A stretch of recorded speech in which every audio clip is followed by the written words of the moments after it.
And we're live. Welcome to the Manic Matty Show, where I, Matty, discuss fun topics with my friends for your viewing pleasure. Today we have our guest, my good friend Nate Fetchin, who hails from Pittsburgh. He was my classmate back at Robert Morris and co-worker at the Quest Tech Help Desk Center. So welcome, Nate.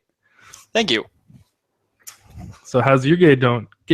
How was your day going today? My day's going pretty well. I didn't have to work today, thankfully. But Excellent. other than that, I just ran around and did a lot of Pokemon Go.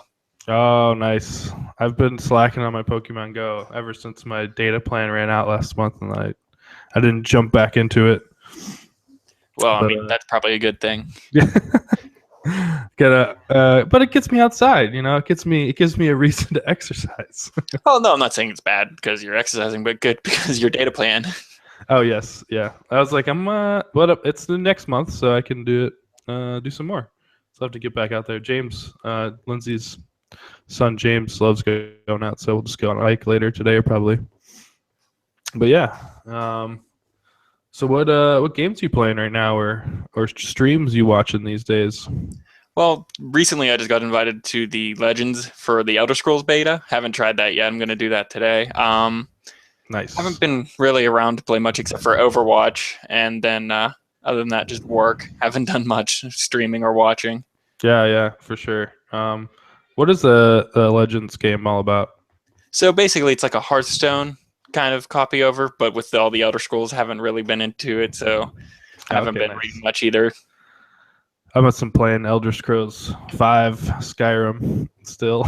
Oh, I've wasted so many hours on that. Yes, I just keep going back to it and start a new character and make new decisions. I was Argonian, and I decided to join the Storm's Cloaks, which was hilarious because I think it was a glitch, but they all like hated me on sight.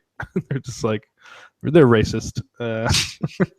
If you're not a Nord, yeah, pretty much. But yeah, no, I think I spend about 1,000 hours on my first character, and then I just go back and try to do anything I can. Nice. What level did you get to? If you remember? 41, I want to say. Okay, nice. Yeah, Lindsay's about at that area. I was like up to I jumped once I hit like 50 or 60. I kind of started cheating with scripts, so I jumped up to like level 80. But that's what I'm trying to do, is just get my guy up all the way through scripts and just have everything unlocked and everything already in my inventory and just god mode it and go around and kill everyone. Yes, that is the best. Yeah, I'm right now. I'm still using Skyforge steel double swords, and I'm wearing elven armor, which I'm like, all right, I got to get to the next step. I've been slacking. just but I mean, they get the job done. But when I went over near like Solitude, it started to get a little harder. Trying to do a Legolas. Yes. Dual swords and the bow and arrow. Yes. Oh yeah, exactly. I just watched the spoiler alert if you haven't watched season 6 of Game of Thrones, but there's just this one dude who's the Targaryen who has just 2 dual swords. He just freaking takes on like everyone. Have you seen it? No, and I think I know who you're talking about, but I can't remember his name right now. I'm only on like episode 5 of Game of Thrones. Oh, first season.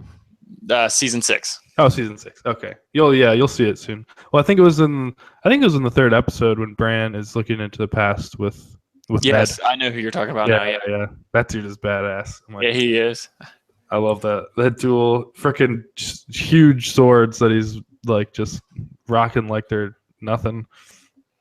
But yeah, that's a great show. I got some of my little Game of Thrones pops right. Yeah, I was looking at your pops right there. Yeah, we just redid this room so it could be a little bit more nerdy and have a nice background for the podcast. Oh, that's not too bad. I see you have a C++ book in the background sitting there. Yeah, I got some C++. That's a big one. That's easy to read. Yeah, there's some Java and some iOS development in there too. But and then all these bottom ones are Lindsay's like Photoshop and other type of art books. Oh, well, art, something I can't do. It's tough, man. Yeah, I'm not good at all. I can draw some sketches maybe, but nothing like what she does with the 3D art. Oh no, I get you there. I couldn't do that. Remember in Quest Like we were trying to figure out how to make pixel art Yo, by my using God, paint and the 32 blocks. And we that was couldn't do hard. it. Yeah, I was doing like a Java, like top-down RPG with pixels, and that was like I was like so bad at it. I'm like, okay, good. I'm just following the tutorial. I don't have to come up with my own pixel art because every time I would, I'm just like, it just looks like a stick figure with pixels. And like, Exactly.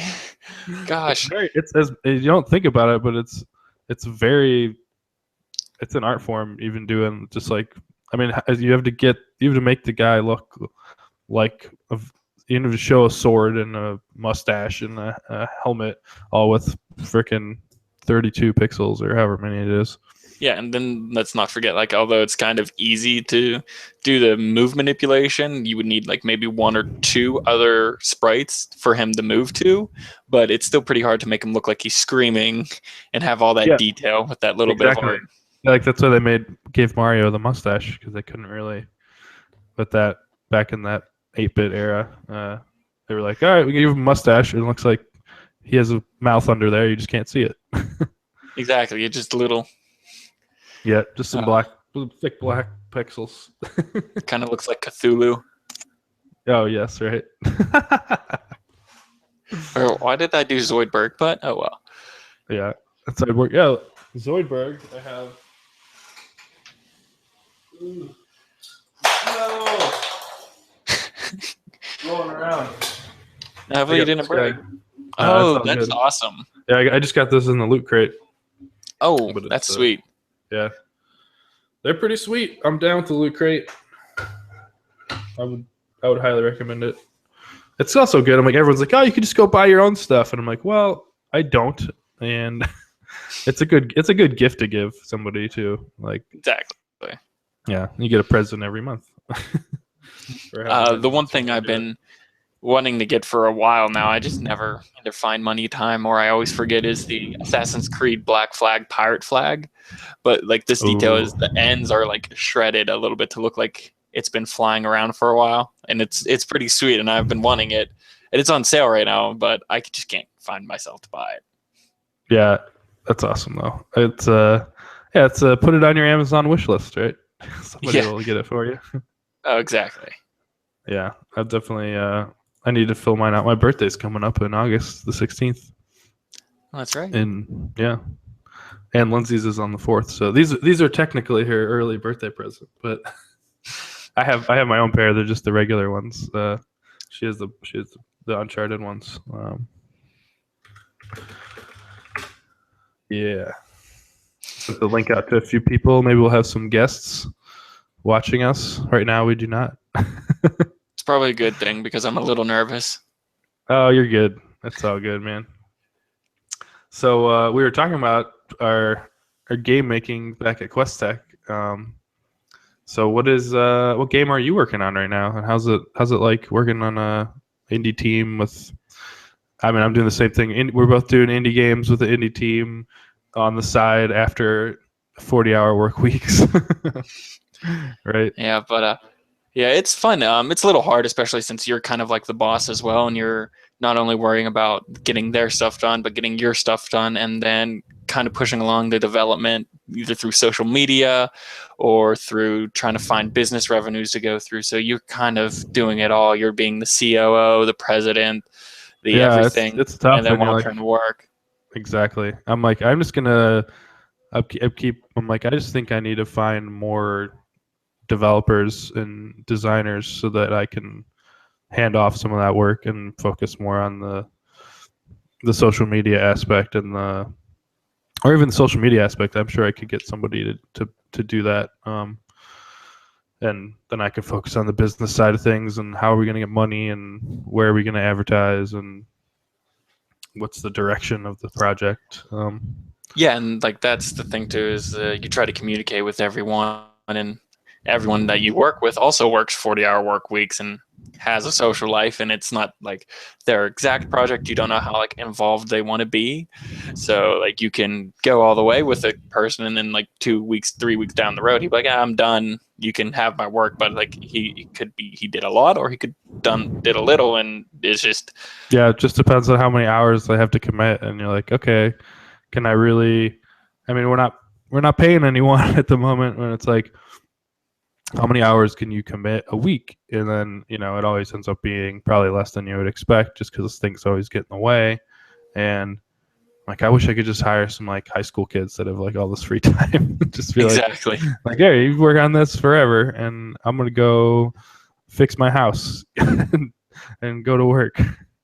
Exactly. You But yeah, it's a tough gig, especially when you're trying to do it side by side. I always go back to Ron Swanson when he tells Leslie Knope in one episode. He's like, don't half-ass two things, whole-ass one thing. And I'm like, exactly. well, I can't whole-ass the second thing yet because I don't have any money. It's like, Exactly. And if I get the that's money, I would whole-ass it just right now and leave the job. But it's like, you got to find either some crazy investor who believes in you and thinks you can do it, or I mean, Kickstarter is really the way, or even Patreon if you can put out like videos and content and stuff for everybody every week. But that's that's a the thing. full-time job in itself. Exactly. Especially with Kickstarter, you can't release it like extremely early access because there's barely any detail. You don't have much story. You don't have much of what you want to do. You're just getting the mechanics down of what you want to do, kind of the world design, level designs, and it's just Yeah, you need a you don't want to release it full-blown too early. trailer. Yeah, Yeah, exactly. You need it to be almost an alpha stage, or at least some chunk. That's what everybody, like when I did a couple game jams, we would always say like, all right, just do a vertical slice. You're not going to do the full game, but try to get all the components that will show what the game is, and some of the characters, some of the game mechanics, and some of the fighting stuff. But you don't have to shove it all in there. As long as it looks like something fun, and you can even show that early build to somebody, and they're like, "Oh, this is fun. I want to play this." And you're like, "All right, well, give me some money. It's not done yet." exactly. And that's the hardest thing to do as an indie developer is, beg for money. And most people don't realize is that Kickstarter, a lot of the people who do get, funded all the way, it doesn't turn out all the way because it's just they don't have enough Oh yeah, time or it just fails. Or a lot of the stuff doesn't even get funded. It just sits there close to the goal or not even any money. I mean, I've seen yep, stuff on there for like they just need $30 extra and people don't fund that. yep. Or even like Mighty Number Nine, even though they're like they're I don't even know they're they have what is his name? Whatever. They have a very experienced dev who comes from Capcom and worked on Mega Man, and even them they ran into a ton of struggles, and they thought they were going to have their game ready by this point, and then everybody was frustrated, and then they said it was going to be this date, and then it still wasn't ready. But I think they did the right thing, though. I always say delay the game rather than release it with bugs, especially as a quality assurance engineer. I'm like, nope, just give it a couple extra. Let your QA testers and developers and automation engineers flush out everything before, or make a beta. I was like, I couldn't believe that GTA 5 didn't have a beta for their online game. I mean, they released the regular game, and then they're like, oh, online's coming later, and then they just ran into it. Was terrible. I remember we were in. It was like right. It was yeah, we were in school back at Robert Morris, but yeah, they came out for 360, and it was. I loved the story and it was amazing, and then the online was just shit. And I'm pretty sure they just lost like so many people who are just like, no, I don't need online. I'm never gonna play it, and or yeah, or people just heard about all the bugs. That's the other thing. You just hear about a really buggy release, and you might not even get it. Um, Yeah, there's that chance too, where a lot of followers who are into your game and everything, and then they figure out it's buggy or that, and if they didn't pre-order, they've been thinking about buying it, and they're like, oh no, it's not as good as it used to be. You're gonna lose that follower. yeah, exactly. And it's always that's the follower is a dollar. Yeah, You want to have as many Facebook followers, Twitter followers, as many as you can who are gonna keep up with your game and they're gonna be excited about it because they're gonna tell their friends, and then their friends will know about it. So yeah, Got to keep those followers. Yeah, but like that's also the thing too is you not too early on want to start releasing like tidbits of your game or anything because yet again it's so early on you kind of need to figure out who you're going to keep on your team, how it's going to work out, and see how long it's going to take, and then from there go. Yeah, especially right now. Like we had a 10-man team, and then we kind of just stopped doing it for a couple weeks there, and it's just there's a few people who don't seem like they're interested in doing it again, or there are people interested, but they're only putting in like maybe 4 hours a week, and I'm like, all right, well, if you really want to stay committed, then stay committed. Yeah. I can't just keep continuing to expect work to be done and then it not, and then that impedes my work. And I'm like, okay, if I'm just going to have to do it myself, then I will. But it'd be nice to know about it rather than losing that week of time that was supposed to be somebody else doing it. But yeah, that's the problem with the being you're a manager. You're managing the whole team. It's your baby too. Yeah. Usually, It's usually your baby, and then from there you try to raise it up and do it the way you want to do it. But other people come in with ideas, and if they don't agree with you, they can leave, and they can also take some of their stuff with you through creative rights and everything like that. So you have to have those contracts or verbal agreements. Yeah, that's that always you have good to to kind of take, keep up with. and it's always good to make them feel heard. And that's the other thing. Like, I hear what you're saying, but this is not the direction I want to go in, and try to make sure that they felt heard and that their opinions don't mean nothing. Because there definitely are a lot of good opinions from my developers, my artists who are like, we should do something this way, it should be something that way, and I'm like, oh, I didn't even think about that. Awesome. Oh yeah, exactly. Yeah.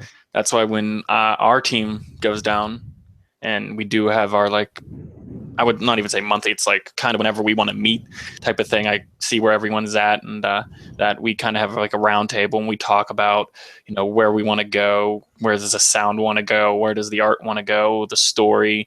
We kind of lay it out and go from top to bottom throughout the whole story every time we're there, where we want it to go, what works now, what doesn't work. Yeah. And then, me being the only developer, it's kind of hard because I'm not really good at game developing yet. So I'm still, looking at tutorials, reading up, looking back and forth, and trying to get that. And then the artist has something that he goes, oh, try throwing this in here too. And then I'll get to when I can. But, that's a whole nother tutorial that you got to do, right? Exactly. And then some people have more free time than others, so that has the artist is like, oh, do you need me to do anything else? And I'm like, no, you can hold off for a while. And then he doesn't get disinterested. It's just then when we need him to do something, he has something he needs to do. So yeah, that's the other thing. Yeah, people are when you're working in an indie team and you're kind of compared to working at a company, when you're like, the company's like, they dictate everything that you make, and now it's like, oh, I'm free from that. I want to make whatever I want to make, and then you're like, well, it's not exactly your game. You didn't spearhead it, and it's not your baby, but you're helping, and it's the same situation basically, where you're doing art for another director, or another manager that is helping, drive the. There's always the art lead, right? Yeah. Where they're trying to help, and then the art lead works together with the manager and trying to decide what direction you want to go in. That's why you always need concept art, which we've definitely had a lot of good concept art. And now I'm like, okay, time to make this real. We're past that stage now. Yeah, and the only bad thing is we had an artist get real disinterested, and then he didn't do anything, and he didn't specifically want to do art, and I understood that, so I gave him a lot of other things he could do in the meantime, in between the art, and then he can work with our actual artist, who was just straight art. Well, when he, after 2 or 3 months of not doing anything, I kind of figured he doesn't want to work on this anymore. He knows that's fine, but our actual artist now is doing landscape, sprites, all that. And that's his whole new world, so he has to learn all over again. So that kind of pushed us back. Our writer, she got a full-time job, so she stopped working full-time on that and got a little pushback on that. And our music engineer, he was in between switching jobs and now moving, so we got pushed back again. And it's just one of those things where it's just like you get so far and then you get pushed back, and you feel like you're not going anywhere. But as an indie developer, you feel like you take one step forward and 3 steps back all the time. Yeah, but you can't kind of get discouraged at that. You kind of have to just push through and keep moving forward to keep knowing that, hey, it's going to be okay. Anything always has setbacks, even in life when you're not working on a game. It's like, oh, look, I got a house. Well, you figured out the house now has no dishwasher, no clothes washer. You have to gotta fix all the yourself. doorknobs. You gotta get a new air conditioning. Like, oh man. Exactly. You move a step forward, and yeah, there's a little pushback, but you can keep moving forward. You just got to take a breath and keep going. That's the thing too. I'm like, I get, I definitely feel a little discouraged right now. And then at the end of the day, I'm coming home from work, like, I don't want to work at a keyboard anymore. I've been at a keyboard all day. Exactly. Can I program with an Xbox controller? So you could. Cool. That would be difficult, but no, you can do the A button as the click, and then the move the pad, and then just use the on-screen keyboard. Yeah, that'd be slow that would be very slow for coding. Exactly, and I saw a GIF. I don't know if I can't find it real quick, but it was like of this bird just sitting typing away, and it's like the life of a program. Monday through Friday, he's just typing away, and then Friday gets close to the end of the day, and he just looks, and he has this daydream of he could go out and party and have fun all weekend, and he realizes, oh wait, I'm a programmer, no, and then just continues back. And it was a funny like 30-second GIF, but yeah, no, that's definitely feels that's like life. You're attached to the keyboard. I got to get back to my this little board I have behind me right there as part of my standing desk setup, and that's just like, I mean, sitting at work all day is bad. I'm like, I should set up standing desks on both work and home just so I can have better posture and better, because I'm like, I'm gonna be doing this forever. I should probably, and then like I'm using the straight gaming keyboard, but there's like, I used them before where they're separated both sides. The ergonomic. Yeah, those are so nice. I see. I'm not a good typer anyway, so that my chicken pecking gotten real good. Yeah. So yeah, now you gotta. Then you'd have to get used to a different layout, and it's very weird switching to that. Yeah, and like you said, it's definitely better. Like I found an ergonomic mouse on one of the end users at the company I'm working for right now, and it's so weird, but like it feels so nice comparatively to an actual mouse.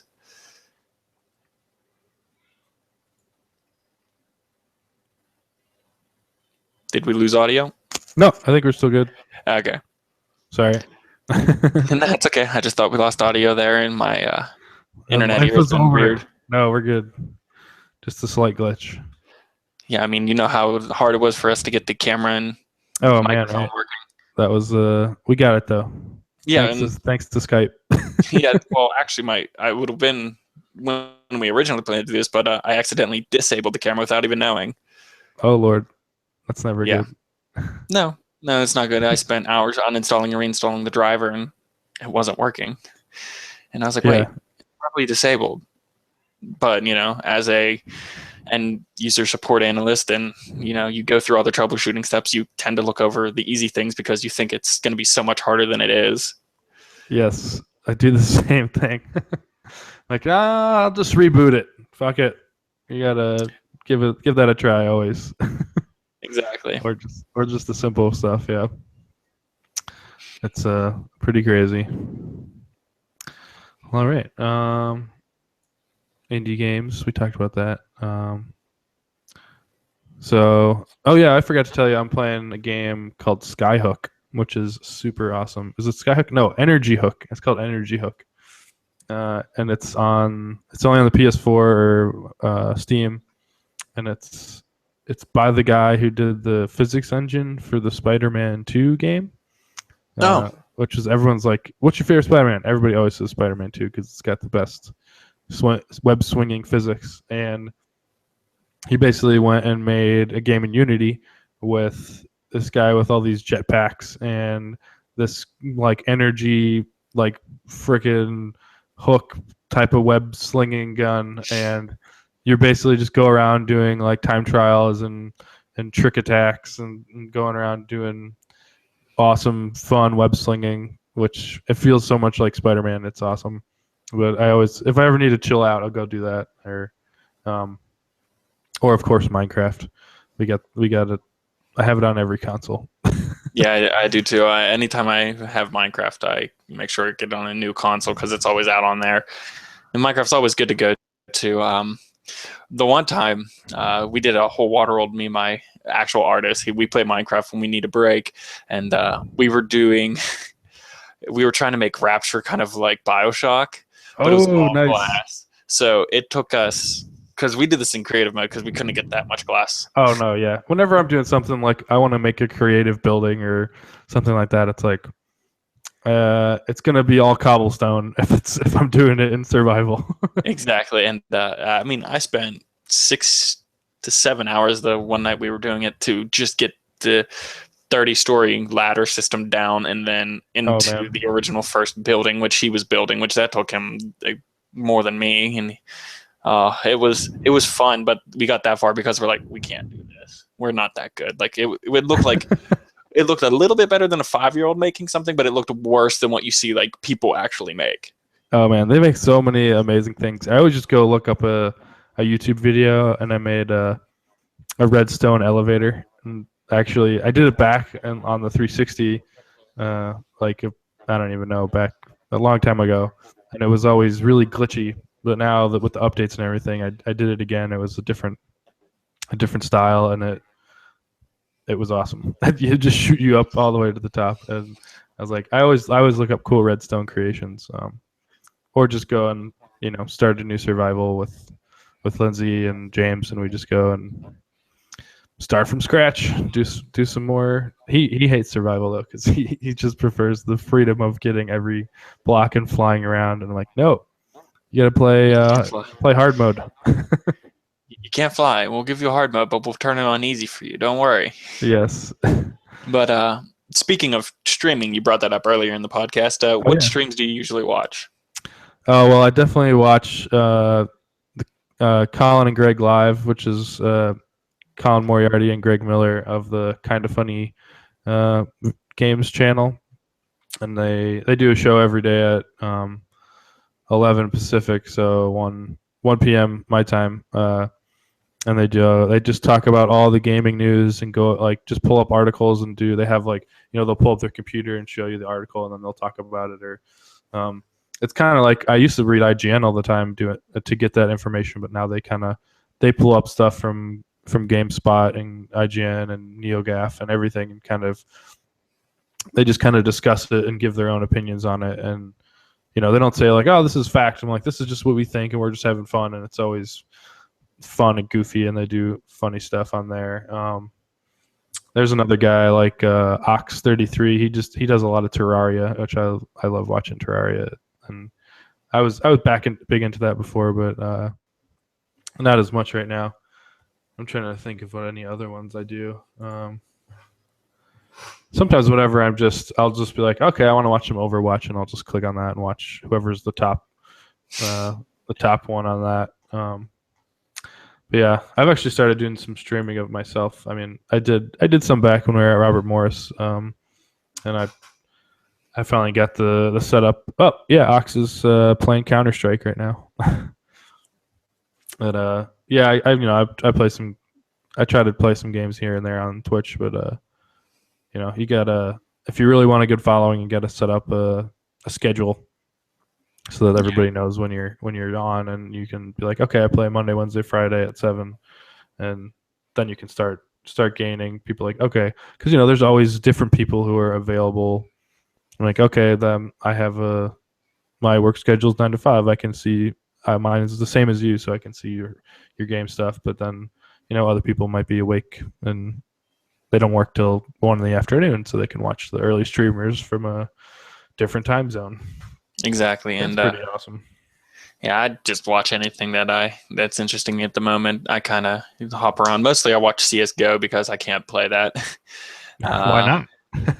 Well, I only have a gaming laptop because I'm not in a permanent residence right now, so I don't want to build this huge desktop where I can't even put it until I can. You could. I think you could play Counter Strike. No, you just got to have it on list settings.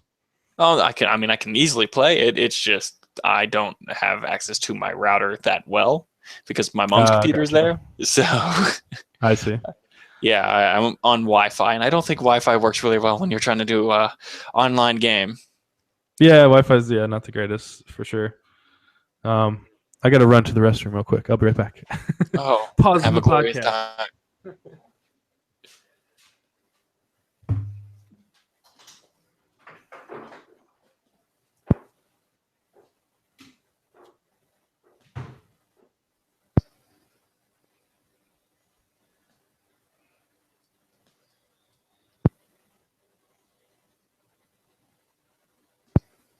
He left me.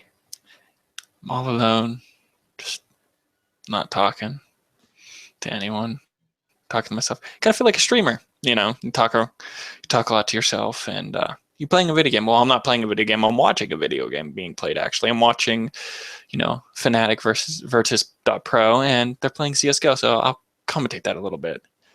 Well, let me see if I can see the name. Fnatic Dennis. Or no, switch over to Bialy. I think that's how you say his name, Bialy. Now it's on, .pro's Taz. Yeah, now it's on Fnatic's JW. There's fire all around him, and he's trying to go against a bunch of Fnatic players. Oh, he died. Okay, well, yeah, well, people are dying. Snacks And is we're up. back. Okay, I was talking to them. Oh yeah, what were you playing? I Or what were you was talking telling, about? I was commentating on the, Fnatic versus Virtus.pro game right now. Oh, okay. Is that just a one-on-one match, or are those teams? It's CS:GO, so it's teams of 6. Okay, nice. Yeah, and they're around 20 to 30, so it's kind of just, killing time, being nervous as usual. Yeah. What would you say the biggest difference between Counter-Strike and Call of Duty is? Well, you can't really aim unless you have like a sniper rifle. Oh, it's like you It's can't all aim hip down the fire. sights. Yeah, it's all hip fire from what I've played, and Okay. you have to buy your guns. So unlike Call of Duty, where you can prestige and buy them, and then you keep them forever. This is per game, so like you save money to buy like something you want, and then go from there. Okay, so if you don't save, you just gotta like buy a pistol and you're screwed.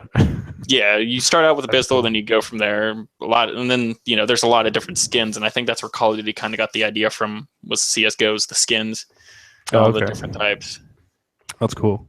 Yeah, I have it. I've played it a few times and just got murdered many times. And It's like, a huge learning curve. yeah, for sure. Yeah, my buddies John and Dan love that, and they play it all the time. I'm like, all right, I gotta learn how you guys are doing this if I'm gonna have any chance. Exactly. Yeah. Oh man. Freaking. So apparently there's a hot air balloon crash this morning in Austin. Oh no! They had like 15 people all died. It was terrible. But I guess all right. no, everyone's dead. Sadly, they all passed, and very sad. But I guess they're trying to investigate what went wrong with the balloon. But yeah, it was just down. Where is it? Kind of close to San Marcos, like 30 minutes south of Austin. But yep, that is added to my fear of air balloons.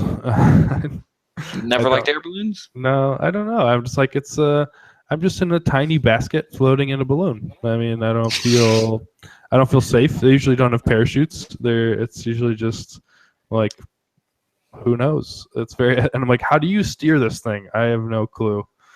Like, just let the wind take you. Yeah, right. But then like, what if you go somewhere you can't land? Just let the wind take you. Yeah, just keep going. Yeah, the greatest trip around the world. Well, around the world in 80 days, bud. Yeah, that's what it was. I was like, I knew there was something. Well, I mean, I think you can go around the world in less than 80 days now. Yeah. With modern technology and planes and everything. Oh, yeah. It would probably be maybe a week max. If you just kept going straight, and then anytime you boarded a plane, you kept going. I would say a week max.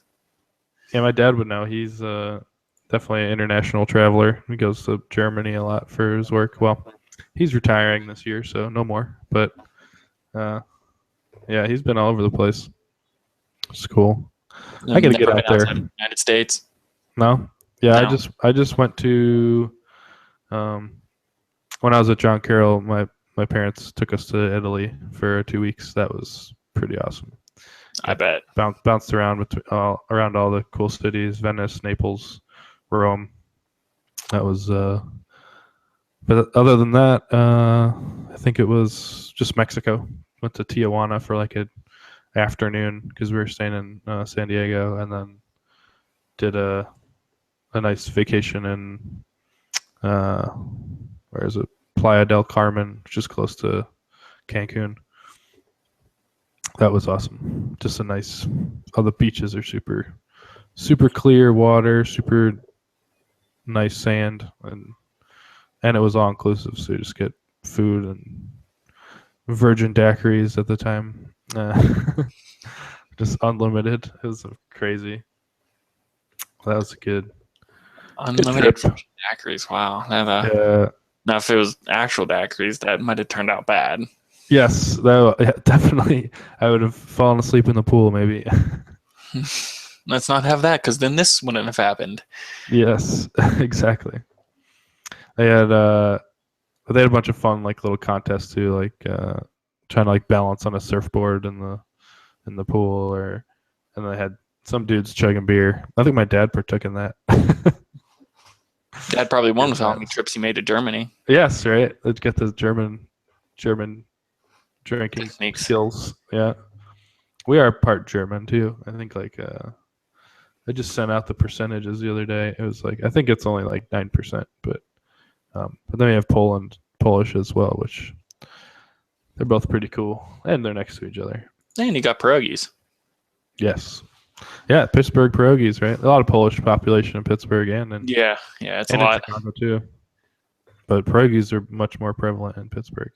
Oh, by far. I mean, we have the pierogi race at the Pirate game. Yes. Every home game we have that pierogi race. Yes, I loved watching that. That was good times. My cousin Liz used to work in a building that was right across the street, and you couldn't really see over, but from the roof, but it was like you're right there, so you just go down, walk across the street, and we went to a ton of Pirate games. Basically, when I started going to Robert Morse, yeah, back in 2012. I knew a guy who actually was one of the pierogies. He would run for them. Oh, really? Yeah, he said it was pretty fun. That's awesome. I would like to do that. Yeah, I don't know because you're running. It's hot inside. And it's hot outside. Yeah.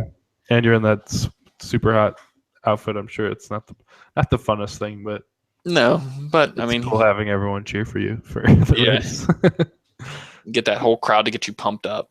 Yeah, we don't have any major league anything in Austin, but we do have a minor league baseball team, the Round Rock Express, and then we have the Texas Stars, which are the Dallas Stars farm team. So got a little bit of something. And there's what else is there? Oh, the University of Texas Longhorns, but we're Texas A&M fans here, so that's a okay.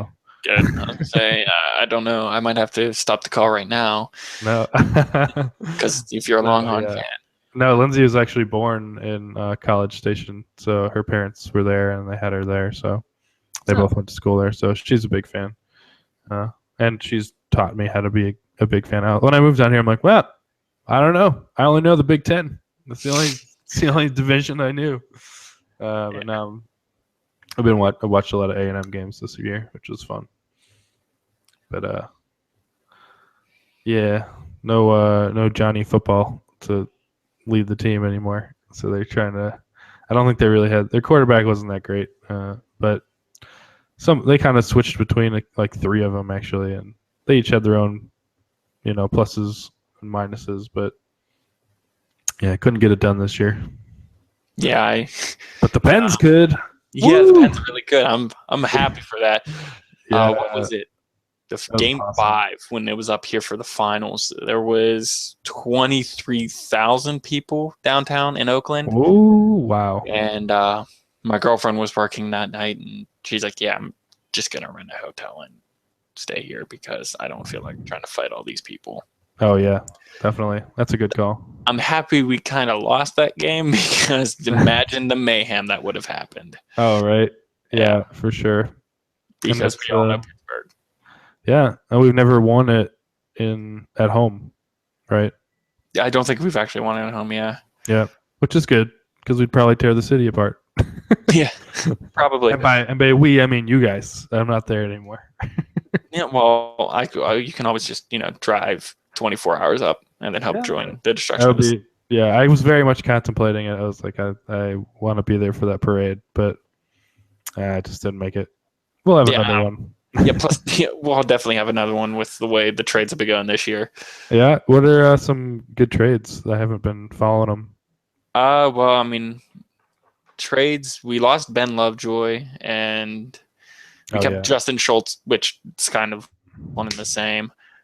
We kept Trevor Daly, we kept Phil Kessel, Oh, we of kept course. we kept the HBK line for what yeah. it's worth, which is For awesome. obvious reasons. Yes. Oh yeah, for obvious reasons. Now we have a wrestling following too, which is great.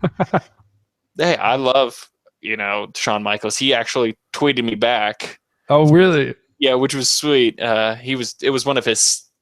I wouldn't even say skits. It was just one of the times he was on air and he kicked someone in the backstage because he didn't know the meaning of controversy, and it was hilarious. And I tweeted him that, and he said he still felt kind of guilty. It was pretty awesome. That's basically the highlight of my Twitter life. But Yes, I've had a couple. The kind of funny guys have really kind of funny Kevin, their guy who runs the camera. He would like a lot of my tweets and stuff, which was cool. And just meeting them all, we went to San Francisco and we got to meet them all at Kind of Funny Live too, the big live event they put on. Yeah, I got to meet not every single one, but a lot of them, and then a couple other guys from other YouTube channels. I like a big one is Ismahawk. This Danny Shepard is the guy's name, and he does a Nightwing like fan series, and it's legit. It's awesome, and it's super. It looks super good, especially. I mean, super good for any show. And then it's just a YouTube channel with YouTube budget, and I think he has a Patreon now where people give him money every month. But I'm like, this dude should be on the CW and join up with the other shows. speaking of that, I think I know who you're talking about. That Ismail. He did the 6-episode Nightwing series, right? Where it was Jason Todd. Yeah. Okay, I remember seeing that. I watched it. I watched it all. It was pretty good. It was really good. I liked the style of his armor that he used to Nightwing. Yeah, he's been bouncing around through all the cons too. I've been following him. I keep seeing his pictures on Twitter, but I think they're getting ready to do another season because he was in a new Nightwing outfit at the most recent one. Oh, that's always good. Yeah, well, he does other cool things too. Like I think they did like a Goku Superman type video, or they just do a couple other cool live action nerd videos. Who doesn't? Who doesn't love good nerd videos? Speaking of nerd videos, and you mentioned the CW, Supergirl's now on the CW. Yes. Last season 3 actually has Draco Malfoy, Tom Felton, as one of the villains. Oh, nice. Yeah, so I'm really excited for that. Seasons on what was it, ABC or CBS? Or just one? Supergirl finished its first season on, I believe it was CBS. Okay. Nice. TNT was supposed to pick up that Teen Titans show, and it never came through. And I've read once or twice that there should be talks, or there is. I know that Constantine was in talks to get on the CW. I heard that, and I heard there was something like Batwoman was supposed to be on there, come to it too. That's from what I'm reading. Yeah, that's pretty cool. I'm excited for seeing all that stuff. It's definitely a lot of people feel like the CW shows have a little too much. Lindsay calls it longing looks and just like stuff, and like it's not necessary. And I'm like, yeah, I can understand that, but I've been watching CW since Smallville, so I'm kind of used to it. And Supernatural too. I think it was the year you went down from Robert Morris to Austin for working for whatever company as a QA. I actually got Smallville seasons 1 through 10, like the whole box set, as a Christmas gift, and I watched it straight through, all 220 some episodes. That's awesome. It was the best thing ever. It was the greatest gift, which they announced Superman for Supergirl.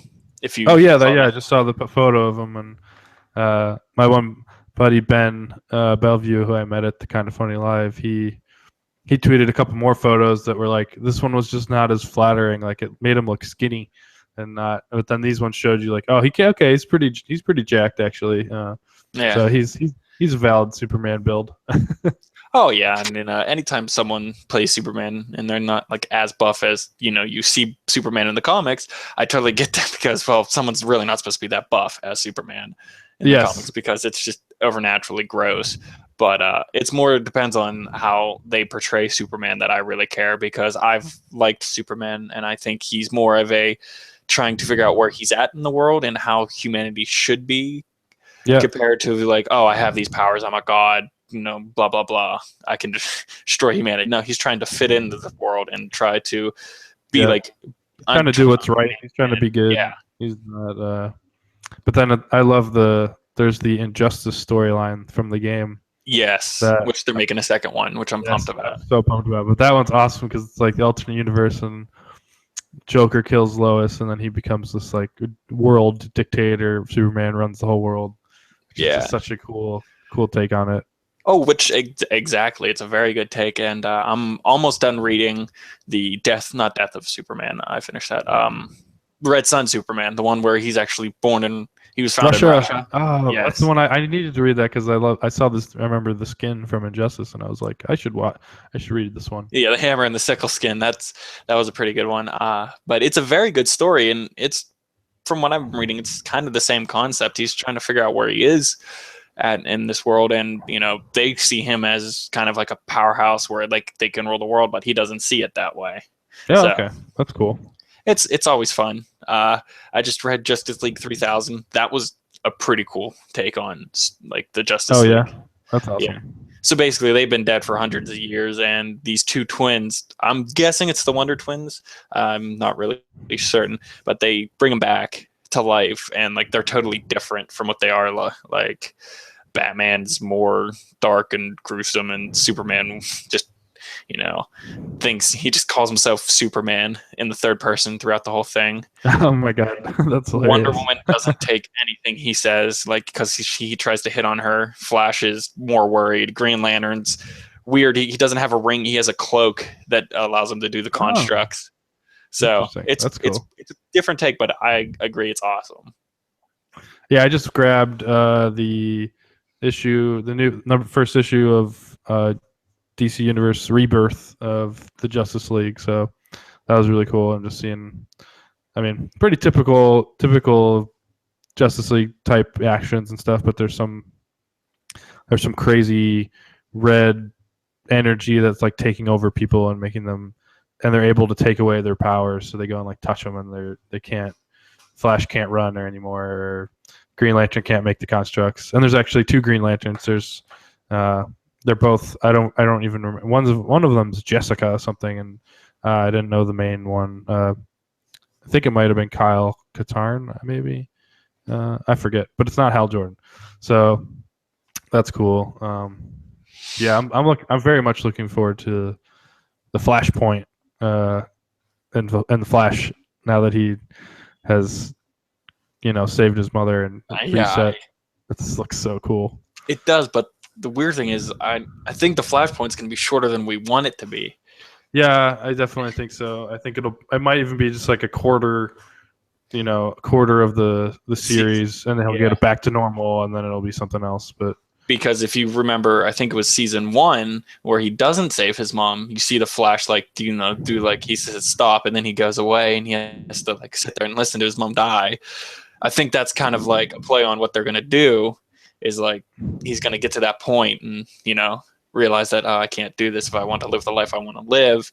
But yeah, and like Cisco's all rich and stuff, and like, oh man, that made me laugh. Yeah, that was hilarious. I'm looking forward to seeing all the other. Well, then it also disappoints me too because it's going to be, is Kid Flash only going to exist in Flashpoint? Because that would suck. I don't think. I think. Yeah. Well, maybe he'll be somebody else because usually, I mean, the original Kid Flash had blonde hair, But I mean, he already gave him that name. It's Wally West, so it has to be Wally West. And then there's another Flash, which is Bart Allen, which is Barry's son. Yeah, so that could be one. It's to accelerate the timeline a bit. Yeah, which it goes Jay Garrick, which we saw was Barry's father. He did a cameo as Jay Garrick for Earth 2, and then goes down to Barry. Then Barry goes down to Wally, which Wally's actually the nephew of Barry, and he does it he tries to mimic the experiment. Yeah, experiment. Which is kind of what happened in Flash, where he got hit by the same experiment, which I forget why that happened. But they redid the particle accelerator, right? Yeah. And they got hit by the stuff. Yeah. So yeah. Well, there's another chick too, who got hit with Jesse Quick, which is another speedster later on down in the line. So cool. Flash is one of my other favorites. So I understand all the speedsters, like awesome. Zoom. Hunter Zolomon, which is another speedster, actually as the Reverse Flash. When he does that and he dies, technically gets taken by the Wraiths, he actually cameos as the Black Flash, I want to say. Is that it? That's his name from... Oh, yeah, I remember seeing something about him being kind of looking zombie-like or whatever. And... Yeah, which is the Black Flash, which is the death that the Speed Force produces, Yeah, it's... Scary. Yeah, and a lot of people, what makes me fear about people wanting to Flash to not, do this Flashpoint is because when Barry gets his powers back that quick, everyone's going to be so mad. But if you read the comics, it's constantly changing, doing different things, going back and forth, realizing you made a mistake, or I lost doubting himself and not feeling all Speed Forcey and confident, it'll definitely not get him to be able to run as fast sometimes. Oh, exactly. And for non-comic book readers, they're okay, I don't understand this. And then we're trying to explain it to them without giving them too much information, but it's always too hard because you need that information. You need all the backstory and the difference of the stuff. Or it's same thing with Game of Thrones. Lindsay always gives me the books and the backstory there, and I'm I haven't read them yet, but they're right there. I need to read them. I got 3 out of 4. It's always weird trying to communicate the books to the show or to the movie or whatever. Yeah, and you've watched Batman vs Superman, I take it, right? Oh yes, I got that I bought that as soon as it was available on iTunes because I didn't go see it a lot. But I was this is awesome, and it was the extended cut. So yeah, so you watched the Ultimate Edition right away, right? Yeah. You didn't watch any other edition. Well, I went opening nights. I went that Thursday night because now they're doing pre-release before midnight, which is awesome. Yes, I love that. You can go at 7. Yeah, a lot of people were angry at it because Superman comes back at the end supposedly because of the way the Earth shook, or he's coming back. It's obvious. It's gonna be Justice League Part 2 before we see him easily, but Martha, blah blah blah. How did that stop Batman from killing him? Batman can easily take him, blah blah blah. And I'm well, if you watch the extended edition, a lot of the critics who hated Superman or Batman vs Superman in the beginning liked the extended edition, and they're saying it wasn't Zack Snyder's fault as much as WB's fault for the editing, because WB didn't tell Zack Snyder they edited it; they kind of just did it. And he was he didn't have final cut. He didn't get final cut. Exactly, and that's where director meets producer. It's kind of our little thing is all right, well, we have the director sees some way, but the producers in the movie company doesn't. Yeah, it's the artist. It's the one who's in charge of the art and the one who's in charge of the business. Exactly. They have to. I mean, it's better if you could communicate that. And you're all right, well. Yeah, they just didn't believe that long of a movie would be good. But I'm it's Batman and Superman. Who cares? Exactly, who cares? But you could have cut out a few other parts, I don't know. There's a few parts you could have cut out just totally. But then again, it's all backstory filler, blah blah blah. But did you see the Justice League trailer teaser? Oh, I did. It's not even a teaser. It's 2 whole minutes. Yeah. Perfect. I'm super psyched. a lot of people are like, Yeah, wow. so you think there's not going to be any Superman in Justice League 1? I'm gonna say not for the most of the first part of the movie. Maybe towards the end he comes back. And if Yeah. you watched Death of Superman, like the actual animated Death of Superman, Oh, okay. he I comes have not. back like he's different. Like he has a different outfit. He has a beard. His hair is extremely long. Oh, Like cool. it's a totally new look. He has a totally new outlook on life. Interesting. Slash. Okay, that's cool. Yeah, and it's a pretty good thing. But I'm so pumped. Like everyone's like, "Wow, Barry Allen's really nerdy. Doesn't have friends." I don't think that's like actually him. I was like, "No, that's actually Barry Allen." Yep. Just stop right Definitely. there. Like, yeah, that buries it in for anything at any time. Yep, definitely. He's like, all right, I'm in. That was so cool. Yeah, and the funny thing is like I was reading well before the teaser trailer came out, and I think it was a spoiler, and I didn't care because I was like, "Well, I just need to learn Justice League because I can't wait. I'm so pumped!" And they like actually explained the whole trailer in detail, and I read it, and I was like, "Oh, this is awesome!" And then the teaser trailer came out, I was like, "Oh my god, I actually read this well before." I was like, I don't feel like a hipster. I feel like it didn't ruin it, but it just made it so much better. That's awesome. Oh man, I'm uh, I'm a little disappointed that there's no Green Lantern. Yeah, But that's they're like, oh, don't do it again. We're so afraid of everyone getting so mad about Ryan Reynolds Green Lantern. But I which mean, yeah, I still liked it a bit. I did too. I I enjoyed it. It was an enjoyable film, but it wasn't like it wasn't. Yeah, it didn't make the comic book fans happy for the no, most part.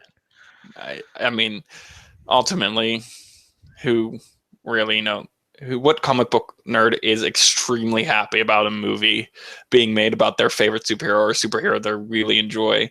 Like everyone has their own view of who should an actor be or how it should go out, and if Yeah, it's not that, you're kind of automatically disappointed. Which I mean, it's okay.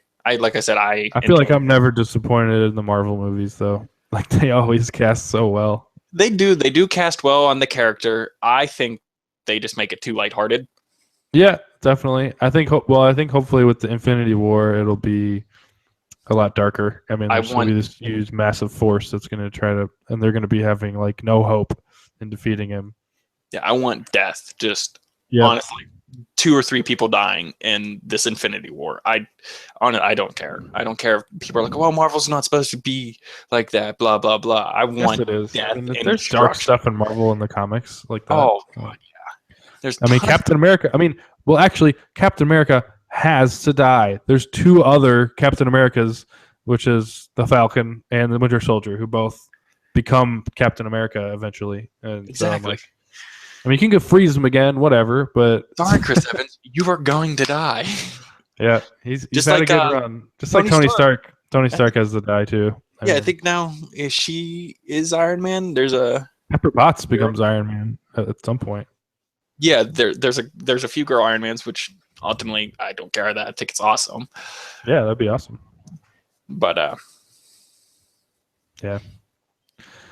comic Good book old nerd comic book rant. movies. Yes. That's good stuff. Yeah, the I think it's animated time movie for us. Oh, the animated movie? Which one? for DC. Oh, the new one? Well, not all the new ones. I think they're better than Marvel's. Oh, yeah. I mean, they've had I mean, the Dark Knight, what is it? The Dark Knight Returns ones are Yeah. amazing. And then Red Hood, and they just came out one with whatever, Bat Blood. I haven't seen that one, but I want to go Oh see yeah, that. I have that. It's pretty good. Oh, nice. Yeah, Cool, I just cool. need to get the Killing Joke. Oh, nice. Yeah, I have the book. I have to read through that. I have not done it. The book's very good. You'll like it. Yeah, that's awesome. Well, I think it's time for us to wrap up today. Thank you for being a guest, Nate. It's been awesome. No problem. Yeah, it has. Well, I'll talk to you real soon maybe on the next episode or episode in the future. That sounds good. All right, man. We'll talk to you later. All right, bye. Bye.